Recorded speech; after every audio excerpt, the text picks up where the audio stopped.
পুঁজিবাজার নিয়ন্ত্রক সংস্থা Bangladesh securities and exchange commission বিএসইসির একচ্ছত্র আধিপত্য স্থাপন করেছিলেন সংস্থার চেয়ারম্যান অধ্যাপক শিবলী রুবাইয়াত উল ইসলাম, যিনি পুঁজিবাজারে স্বৈরাচার হয়ে উঠেছিলেন। কোনো নিয়মকানুনের তোয়াক্কা করতেন না। তবে শেখ হাসিনার সঙ্গে সঙ্গে তার ক্ষমতার পতন হয়েছে। পুঁজিবাজারের এমন কোনো অনিয়ম নেই যা করেননি। আইনকে তোয়াক্কা না করে যা খুশি তাই করেছেন। যাকে ভালো লাগেনি তাকে অন্যায়ভাবে শাস্তি দিয়েছেন, আর যাকে ভালো লেগেছে তাকে অন্যায় সত্য শাস্তি দেননি।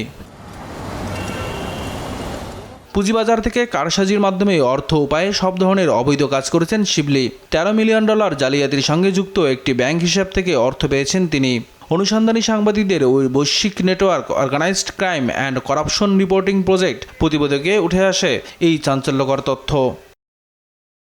এছাড়া শেয়ার বাজারে আইপিও অনুমোদন দিয়ে সেকেন্ডারি মার্কেটে অন্যদের কারসাজি করার সুযোগ দিয়ে দুর্বল কোম্পানিকে মূল মার্কেটে এনে আইপিও কোটার কোম্পানির কর্মকর্তা কর্মচারীদের জন্য বরাদ্দকৃত 15% শেয়ার নিজেরা নিয়ে অন্যায়কারীকে শাস্তি না দেওয়া সহ বিভিন্নভাবে টাকা আয় করেছেন শিবলী।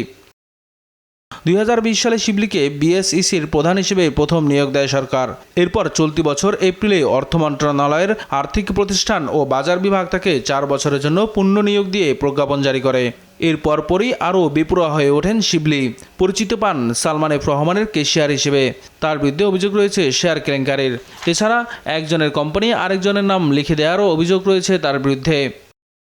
দুর্নীতির অপরাধে হিথ্রো বিমানবন্দরে শিবলী রুবাইয়াত এফবিআই এর হাতে আটক। তখন এফবিআই তাকে জিজ্ঞাসাবাদ করেন, তবে ডিপ্লোম্যাটিক ও লাল পাসপোর্টের জোরে সেখানে ছাড়া পান। পুঁজিবাজার থেকে যেসব টাকা লুটপাট করেছেন শিবলী রুবাইয়াত তা বিদেশে পাচার করে সেখানে একাধিক বাড়ি গাড়িও করেছেন তিনি।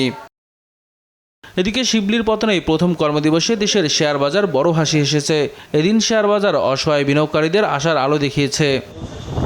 নিয়াজ মোর্শেদ, দেশ টিভি, ঢাকা।